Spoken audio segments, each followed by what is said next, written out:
آج کے صوتی کالم کے ساتھ صفدر حمدانی کا سلام قبول کیجیے۔ سامعین و ناظرین و حاضرین، میں نے گزشتہ کوئی لگ بھگ 15 دن کے مختلف اخبارات سے چند خبریں جمع کیں۔ مظفر گڑھ میں 10 اور 3 سال کی بچیوں کو اغوا کیا گیا اور 10 سالہ بچی کے ساتھ زیادتی کی گئی۔ 10 سالہ لڑکی نے بچی کو جنم دے دیا۔ ساہیوال میں 10 سال کی بچی اغوا کر لی گئی۔ 10 سالہ بچی سے ماں زبردستی زیادتی کا کام کرواتی رہی۔ ایک 10 سالہ بچی کو خودکش حملے سے پہلے خودکش حملہ کرنے کے الزام میں گرفتار کر لیا گیا۔ اور اب ایک ایسی خبر جس نے ذہن و دل کو معوف کر دیا، اور میں گزشتہ کئی گھنٹے سے اس شش و پنج میں رہا کہ اس موضوع پر لکھوں، لیکن ہاتھ جیسے کانپ سے گئے۔ 10 سالہ بچی کو جسم فروشی پر مجبور کیا گیا، اور یہ مجبور کرنے والا کوئی اور نہیں تھا، یہ اس کی ماں تھی، جس نے اسے ایک دلال کے ہاتھ فروخت کیا، اور اس میں اس کا اپنا سگا بھائی بھی شامل تھا۔ پاکستان کے ایک موقر ٹیلی ویژن ARY کے ایک بہت حوصلہ مند اور بہت ہمت والے اینکر، جو کافی عرصے سے نہایت معتبر انویسٹیگیٹو رپورٹنگ کر رہے ہیں، اقرار الحسن، انہوں نے یوں تو معاشرے کے بہت سے زخموں کو کریدا اور بہت سے ایسے ظلم زدہ موضوعات کو سامنے لائے کہ روح کانپ جاتی ہے، مگر جس معاشرے میں بے حسی نے ڈیرے ڈال لیے ہوں، وہاں لوگ ان پروگراموں کو بھی ایک ٹیلی ویژن کا پروگرام دیکھ کر بس محظوظ ہوتے ہیں، لمحے بھر کے لیے تعصب کرتے ہیں، اور پھر یا تو اگلا پروگرام دیکھنے میں مصروف ہو جاتے ہیں یا چینل بدل لیتے ہیں۔ میں نے اس پروگرام کو ایک مرتبہ ہی بڑی ہمت کر کے دیکھا، اور ہر بار اس پروگرام کو دیکھتے ہوئے مجھے کئی بیٹیوں کے چہرے میری آنکھوں کے سامنے گھوم جاتے تھے۔ میں نے اس موضوع پر لکھنے کی کوشش کی، نہ تو ہاتھ نے ساتھ دیا، نہ ہی لفظوں نے ساتھ دیا۔ بڑی ہمت کر کے یہ سوچا کہ لکھنے کی بجائے کیوں نہ بولا جائے، ہو سکتا ہے بولنے سے میرا لہجہ، میرے الفاظ، میرے فکروں کا اتار چڑھاؤ اور میری آواز کی یہ ٹھنڈک سننے والے کے دماغ پر یہ اثر چھوڑ سکے کہ ہم کس جابر معاشرے میں رہتے ہیں، ہم کس ظالم، مکروہ اور کراہ زدہ ماحول میں زندگی بسر کر رہے ہیں، اور کیسے دھڑلے کے ساتھ اپنے آپ کو اللہ کے حبیب محمد صلی اللہ علیہ وآلہ وسلم کی امت میں شمار کرتے ہیں، کیسے سڑکوں پر نکل کے بے شرمی سے نعرے لگاتے ہیں کہ حضور کے نام پر ہماری جان قربان ہو جائے۔ یہ خبر جو سر عام پروگرام میں اقرار الحسن نے 2 اقساط پر مشتمل پیش کی، اس کو خبر نہ سمجھا جائے، اسے معاشرے کے زوال کا آخری اشارہ سمجھا جائے۔ میں نے اکثر اپنے کالموں میں یہ بات لکھی ہے کہ آج اگر ہم زندہ ہیں تو یہ بھی پروردگار نے اس معاشرے کو، اس امت کو سزا کے طور پر زندہ رکھا ہوا ہے، ورنہ اس امت کا خاتمہ شاید اس کے لیے نیکی کا پیغام ہو۔ یہ 10 سالہ بچی جسے اس کی ماں نے پہلے کراچی کے بکرے بیچنے والے ایک دلال کے ہاتھ، اور پھر اس کے ذریعے یہ ایک اور دوسرے دلال تک پہنچی، اس نے جس کرب کے ساتھ اپنی کہانی اقرار الحسن کو بتائی اور ان کی ٹیم کو بتائی، میں سمجھتا ہوں کہ اگر ہمارے اس معاشرے میں ذرا سی شرم، ذرا سی حیا اور ذرا سی سوچ اور فکر باقی ہو تو یہ معاشرہ اپنے آپ کو کبھی معاف نہ کر پائے۔ میری سمجھ میں نہیں آتا کہ ہم کس منہ سے اس معاشرے کو، اپنے آپ کو، اس ماحول کو اسلامی اور دینی ماحول کہتے ہیں۔ ایسی بہت سی خبریں تو ہم تک پہنچتی ہی نہیں ہیں، ایسے بہت سے واقعات تو سامنے آتے ہی نہیں ہیں۔ آپ کیسے ان خبروں سے انکار کریں گے کہ پاکستان کے مختلف شہروں سے وقتاً فوقتاً ایسی خبریں آتی رہتی ہیں کہ باپ نے اپنی بیٹی کے ساتھ زیادتی کی، بھائی نے اپنی بہن کے ساتھ زیادتی کی، اور یوں بھی کہوں کہ یہ زیادتی کا لفظ اس سارے کرب، اس سارے دکھ، اس سارے ظلم اور اس سارے جبر کی وضاحت نہیں کر پاتا جو ان نازک جسموں پر گزرتا ہے۔ 10 سال کی بچی کا ذرا اندازہ لگائیے، یہ عمر کیا ہے؟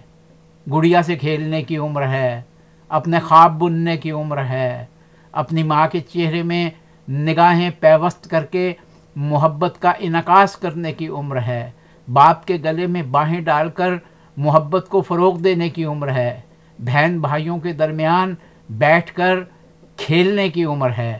اور اس عمر میں ایک جابر عورت نے، سمجھ میں نہیں آتا کہ اس کو کس طریقے سے ماں کہا جائے، کہ اس نے اپنے ہاتھوں سے اپنی بچی کو جسم فروشی پر مجبور کیا، اور وہ ظالم انسان جس کے اپنے 3 بچے ہیں، اس نے اس بچی سے ایسا مکروہ کام کروایا کہ جسے سن کر کراہت تو بہت چھوٹا سا لفظ ہے، انسان کی روح کانپنا تو بہت چھوٹا سا لفظ ہے، انسان کی روح ریزہ ریزہ اور زخمی زخمی ہو جاتی ہے۔ ہم اپنے ماحول، اپنے اعمال اور اپنے کاموں کے اعتبار سے ظاہر پسند لوگ ہیں۔ ہمارے ہاں 90% سے زیادہ عبادت بھی ظاہری ہو چکی ہوئی ہے۔ ہم ڈھونگ رچاتے ہیں، ہم سڑکوں پر نکل کر اسلام کی عظمت کے لیے مر جانے کے نعرے لگاتے ہیں، لیکن کبھی ہم نے یہ سوچا ہے کہ ہم جس نبی کی توہین کا نام لے کر اس کے لیے جان قربان کر دینے کے نعرے لگاتے ہیں، ہم نے خود اس نبی کے فرامین پر کبھی عمل کیا ہے پوری طریقے سے؟ کیا یہ توہین رسالت نہیں ہے؟ توہین رسالت کو سمجھنے کی کوشش کیجئے۔ ہم کیسے فخر سے یہ بات بیان کیا کرتے تھے گزشتہ ربع صدی میں کہ اسلام نے آ کے عورت کو مقام دیا۔ اسلام کے آنے سے پہلے عرب کا جاہل اور وہ بدو معاشرہ اپنی بچیوں کو زندہ درگور کر دیا کرتا تھا، اور اسلام نے آ کے ان بچیوں کو زندگی کا پیغام دیا، اسلام نے عورت کو عزت دی۔ اب کبھی پیچھے مڑ کر دیکھیے اور اپنے اسی اسلامی نام نہاد معاشرے پر نظر دوڑائیے، تو کیا ہم واپس اسی عرب کے جاہل اور بدو معاشرے میں نہیں چلے گئے ہیں کہ ہمارے ہاں ان بچیوں کو جسم فروشی پہ مجبور کیا جاتا ہے؟ 10 سال کی بچی کو جسم فروشی پہ مجبور کیا جاتا ہے۔ یہ جسم فروشی نہیں ہے، یہ بچی کو زندہ درگور کرنا ہے۔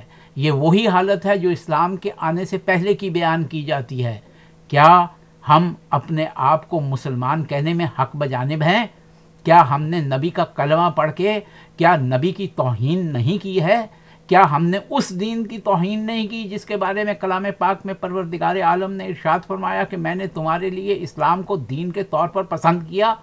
کیا ہم نعوذ باللہ اللہ کی تضحیق کا سبب نہیں بن رہے ہیں؟ کیا ہمارے اعمال اس قابل ہیں کہ ہم اللہ سے محبت کا اور اللہ کے نبی سے محبت کا دعویٰ کر سکیں؟ ہم کس منہ سے اللہ کے نبی سے شفاعت کی بھیک مانگتے ہیں؟ ہم بے حس ہو چکے ہوئے ہیں۔ ہمارے معاشرے میں گناہ کو اب چھپا کے نہیں، فخر سے بیان کیا جاتا ہے۔ ہمارے ہاں زندگی کے وہ سارے شعبے جن میں انسانیت کو فروغ دینا چاہیے تھا، جن میں محبت کو فروغ دینا چاہیے تھا، جن میں علم کو فروغ دینا چاہیے تھا، وہ سارے شعبے اپنے آپ کو اپنے کام کرنے میں، اپنے فرائض سر انجام دینے میں ناکام ہو چکے ہیں۔ صرف وطن عزیز تک ہی اپنے آپ کو محدود رکھوں تو وہ مملکت جو پاکستان جیسی مملکت جو اسلام کے نام پر حاصل کی گئی، جس کے آئین میں اسلام کو منبع تمام قوانین کا قرار دیا گیا، جہاں خدا کا حکم چلنے کی آئین میں حمایت کی گئی، بشارت دی گئی، لکھا گیا، کیا یہ خدا کا آئین ہے؟ کیا یہ اسلامی قوانین ہیں؟ کیا ہماری آنکھیں بند ہو چکی ہیں؟ کیا ہمارے دلوں کی دھڑکنیں رک چکی ہیں؟ کیا ہمارا احساس مر چکا ہے؟ مرنا تو ایسے حالات میں نعمت ہے کہ آپ کی سانس رک جائے، آپ کے دل کی دھڑکن بند ہو جائے، لیکن یہ کیسی پروردگار کی سزا ہے کہ ہم اس معاشرے میں زندہ ہیں، سانس لے رہے ہیں اور روز ایسی خبریں دیکھ رہے ہیں۔ یہ بچی کبھی سوچئے، آپ کی بچی بھی ہو سکتی ہے، یہ بچی آپ کے اعزاء اور اقربا کی بچی بھی ہو سکتی ہے۔ ہم اپنے ارد گرد ہر چیز کو یہ سمجھ کر کہ یہ کسی دوسرے کے ساتھ ہو رہا ہے، لمحے بھر کے لیے آنکھیں کھولتے ہیں، منظر دیکھتے ہیں اور آگے گزر جاتے ہیں۔ ابھی 1 ماہ کے قریب ہوا ہے پشاور میں 148 بچوں کی شہادت کا واقعہ، اور ایمانداری سے بتائیے کہ کیا ابھی 1 ماہ میں ہم نے ان بچوں کو، ان کی قربانیوں کو کیا یاد رکھا ہے؟ نہیں، ہم واپس اپنے اسی ماحول میں، انہی کاموں میں، اسی قسم کے اعمال میں مراجعت کر کے آ چکے ہیں جو اس سے پہلے تھے۔ اب جو ہمارے ساتھ ہو رہا ہے تو یقین کریں یہ ہمارے اعمال کی سزا ہے۔ ہم کھانے پینے کی چیزوں میں ملاوٹ کرتے ہیں، ہم دوائیاں جعلی بناتے ہیں، ہم اللہ کے نور دودھ میں برسوں سے نہیں صدیوں سے پانی ملا رہے ہیں، ہم بچوں کو غلط دوائیاں دیتے ہیں، ہم کھانے پینے کی چیزوں کو زہر آلود کرتے ہیں۔ جس قسم کی ملاوٹ ہم اشیاء میں کرتے ہیں، اگر جانور بھی کھائے تو جانور بھی مر جائے، مگر ہم اتنے سخت جان اور بے حس ہیں کہ ہم پر یہ زہر اثر نہیں کرتے۔ اور سب سے بڑا زہر اس کراہت اور مکروہ معاشرے کا زہر ہے جس نے ہمیں بے حس بنا کر رکھ دیا ہے۔ میری سمجھ میں نہیں آتا کہ مسجدوں میں امامت کرنے والے، ممبروں پر وعظ کرنے والے، اللہ کے حبیب کی حدیثیں بیان کرنے والے، کلام پاک کی آیات کی تفاسیر بیان کرنے والے، قرآن کے حوالے دینے والے، جبہ و دستار والے، صدقہ و خیرات کھانے والے، وہ تمام مولوی مولانا کہاں ہیں؟ کیا انہیں معاشرے کے یہ ظلم اور یہ برائیاں نظر نہیں آتی ہیں؟ میں نے آج تک ایسے کسی ظلم کے خلاف کسی دینی جمعیت کو سڑک پہ نکل کے کوئی احتجاج کرتے ہوئے، کوئی پریشر گروپ بناتے ہوئے نہ سنا نہ دیکھا۔ ایسے معاشروں سے جنہیں ہم اسلامی معاشرہ کہتے ہیں، 1000 درجے، کروڑ درجے بہتر وہ معاشرے ہیں جنہیں ہم کافروں کے معاشرے کہتے ہیں۔ ہم ان ملکوں میں اپنا سب کچھ بیچ کے جاتے ہیں، وہاں کی شہریت لینے کے لیے کیسے کیسے عذاب سے گزرتے ہیں، اور پھر ان معاشروں میں چین کی زندگی گزارتے ہیں۔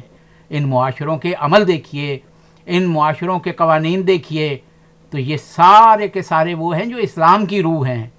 انہوں نے کلمہ نہیں پڑھا، لیکن انہوں نے کلمے کی روح پر عمل کیا۔ انہوں نے اسلام کو قبول نہیں کیا، لیکن انہوں نے اسلام کی روح کو قبول کیا۔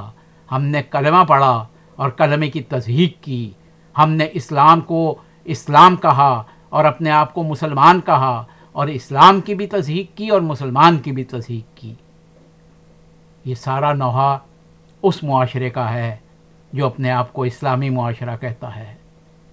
مسلمانوں کا ایک ملک پاکستان ہی نہیں، مسلمانوں کے ایک ایک ملک کو اگر الگ الگ بیان کر کے ان کے ہاں اس قسم کی قباحتوں، برائیوں اور خباثتوں کا ذکر کیا جائے اور تجزیہ کیا جائے تو عقل انسانی دنگ رہ جاتی ہے کہ آخر روئے زمین پر یہ امت کس وجہ سے زندہ ہے۔ اپنا احتساب کیجئے، اپنے گھر والوں کا احتساب کیجئے، اپنے محلے کا احتساب کیجئے۔ حکومتیں ساری ظالم اور جابر ہوا کرتی ہیں، یہ کام حکومتوں کے نہیں، یہ کام عوام کے ہیں۔ وہ حکومتوں پر اتنا دباؤ ڈالیں، ہماری عدلیہ بے بس ہو چکی ہے، ہماری مقننہ دم توڑ چکی ہے، ہماری انتظامیہ ریزہ ریزہ ہو چکی ہے۔ روزمرہ جینے کے لیے لوگوں کو روز ایک سانس ادھارا لینا پڑتا ہے. جس ملک میں بجلی نہ ہو، جہاں گیس نہ ہو، جہاں اب پیٹرول نہ ہو، جہاں زندگی کی بنیادی چیزیں میسر نہ ہو، پینے کا صاف پانی میسر نہ ہو، خالص دوائی میسر نہ ہو، جہاں لوگوں کو صحت کے مسائل ہوں، ایسی ایک دو درجنوں بھر چیزیں نہیں، ایسی سینکڑوں چیزیں ہیں جس کے باوجود میں، آپ، ہمارے خاندان والے، ہمارے بہن بھائی، ہمارے اعز و اقربا سانس لے رہے ہیں. یہ معاشرہ پلوٹڈ معاشرہ ہے. یہ معاشرہ اسلامی معاشرہ کسی رخ سے نہیں ہے. یہاں اذانوں کی آواز تو آتی ہے لیکن صرف کانوں تک، دل میں نہیں اترتی. یہاں ہم نماز کے لیے دوڑے چلے جاتے ہیں لیکن نماز دکھاوے اور روایتی نماز پڑھنے کے بعد واپس آ کر اپنے قلوب کو مطہر کرنے کی بجائے ہم پھر زندگی کی اسی گندگی میں اپنے آپ کو غرق کر لیتے ہیں. اس بچی کا، 10 سالہ بچی کا یہ واقعہ، میں سمجھتا ہوں کہ ہماری بند آنکھوں کو کھولنے کے لیے، ہمارے خفتہ ضمیر کو جگانے کے لیے، ہماری سوئی ہوئی تقدیر کو ایک دھچکا دینے کے لیے کافی ہے. ہماری عدلیہ کو کسی مقدمے کے چلانے کی ضرورت نہیں ہے. دنیا کی جدید ترقی یافتہ قوموں کی طرح ٹیلی ویژن کے اس پروگرام کو شہادت سمجھا جائے، اس کو استغاثہ سمجھا جائے. عدالت یوں تو سیاسی حوالوں سے اپنے مقاصد کو پورا کرنے کے لیے اور حکومت کے سیاسی مقاصد کو پورا کرنے کے لیے چھوٹے سے چھوٹے بات پر بھی سو موٹو لیتی ہے، لیکن کیا یہ واقعہ جس سے معاشرے کی دنیا بھر میں تذلیل ہو رہی ہے، اس کا متقاضی نہیں کہ ہماری عدالت جو اپنے آپ کو اسلامی عدالت کہتی ہے وہ اس کا سو موٹو لے؟ اس پر مقدمہ چلانے کے لیے کسی تفصیلی مقدمے کی ضرورت نہیں ہے. اس ساری ٹیلی ویژن کی دستاویزی پروگرام کو، انویسٹیگیٹو رپورٹنگ کو شہادت کے طور پر پیش کیا جائے اور ایسے لوگوں کو جو سب اس میں کسی نہ کسی صورت سے انوالو ہیں، ان کو سر عام پھانسی دی جائے. اور ایسے لوگوں کو کے لیے ماں اور باپ کے الفاظ استعمال نہ کیے جائیں کہ اس سے واقعی ماں کی توہین ہوتی ہے، باپ کی تضحیک ہوتی ہے. اب اگر آخر میں یہ کہوں کہ اللہ ہم پر رحم کرے گا، تو میں جیسے اکثر کہا کرتا ہوں کہ ہم اللہ کی رحمانیت اور اس کے کریم ہونے کا امتحان لیتے ہیں. ہم یہ دیکھنا چاہتے ہیں کہ ہم کس درجے کا ظلم کرتے ہیں، ہم کس درجے کے بے شرم ہیں، ہم کس درجے کے بے حیا ہو چکے ہوئے ہیں، اور اللہ کس درجے کا کریم اور رحیم ہے. اپنے گریبانوں میں جھانکیے، اپنے ارد گرد دیکھیے، پہلے اپنے آپ کو درست کرنے کی کوشش کیجیے. میں سمجھتا ہوں کہ مسجد و محراب و منبر اپنا فرض پورا نہیں کر سکا. ہمارے دینی اکابرین، ہمارے دینی قائدین ذاتی مفادات میں الجھ کر رہ گئے ہیں. اللہ کی خوشنودی بہت پس پشت جا چکی ہے. اللہ کے فرامین بہت دور ہو چکے ہیں. نبی کے فرامین ایک مذاق بن کے رہ گئے ہیں. نبی کا نام صرف نعروں کے طور پر لیا جاتا ہے.